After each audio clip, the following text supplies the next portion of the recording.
staying up with us tonight and watching. I appreciate it. Have you noticed that radical Republican lawmakers, they just never seem to have time for the unemployed in this country? They fight unemployment insurance at every chance they get, always trying to attach another tax cut for their benefit and their constituents, the top 2%. You know what they're big on?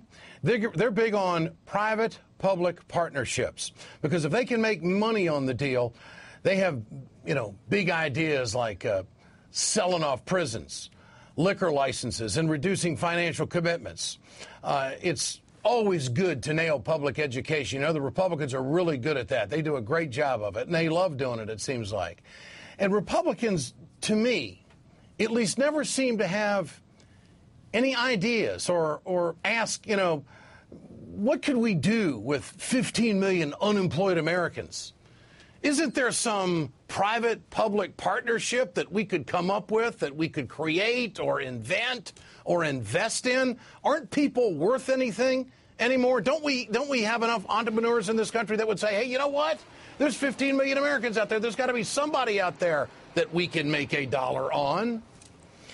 We just made a $1 billion investment, and there's one of the missiles right there, in Libya with military action. And we did it at almost the drop of a hat. Now, I'm not against it, but you have to understand that we made an investment because we want citizens of another country to have a chance at freedom. But we just don't have any ideas for the 15 million Americans who are unemployed in this country, and all they want is a chance to get back into the economy. I think we have a distorted priority list in this country. We can find money to do just about anything, can't we? Except when it comes to our own people. The Republicans are masterful at presenting and supporting schemes that line the pockets of their friends on Wall Street. But you know what? They're a zero when it comes to innovation, when it comes to ideas to put Americans back to work. I mean, where are the ideas? You got to have an idea before you have a job, don't you, Boehner? Unemployed Americans, they don't want a handout. They want a job. They want a chance. They need to be invested in, and it's going to take that private-public partnership to get it done.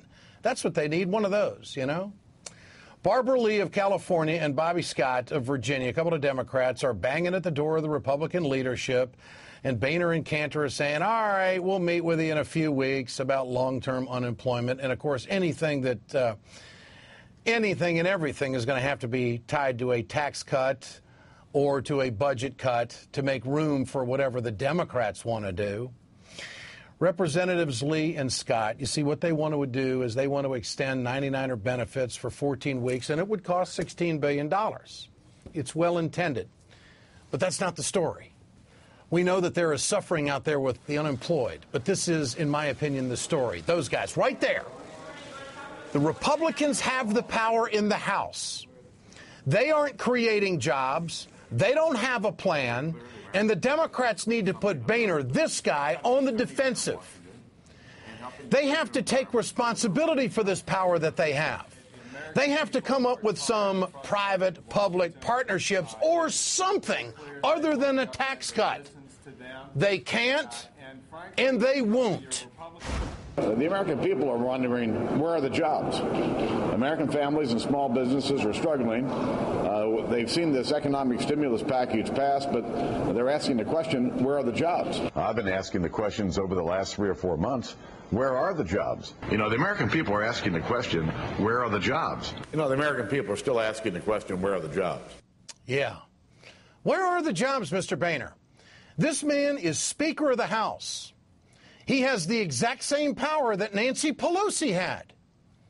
He was asking the question when she was Speaker, and now I think the Democrats have to ask the question with Mr. Boehner. The question is not where are the jobs. The question is, Mr. Boehner, do you as Speaker of the House bear any responsibility whatsoever for creating jobs in this country? Is there anything that you could do with your power as Speaker of the House that would set the table for more job creation in this country? Isn't there one of those famous Republican private-public partnerships you can come up with? Or are you too busy playing golf? President Obama filled out his basketball bracket a hell of a lot faster than John Boehner plays 18, if you know what I mean.